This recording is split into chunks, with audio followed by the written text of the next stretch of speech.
अपने लिहाजा की वजह मेरी मुश्किलात की आसानी करने के बाद इस शिफा के लिए जो बेवाद उनके औलाद के लिए बुलंद सलाम।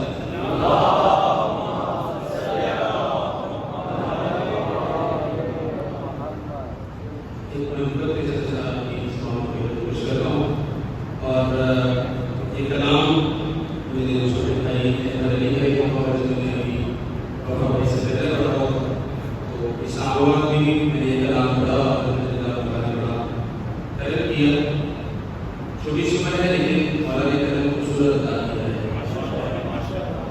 तो बस आप इस मौके पर कोशिश करता हूँ कि बुलंद सलाम।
चला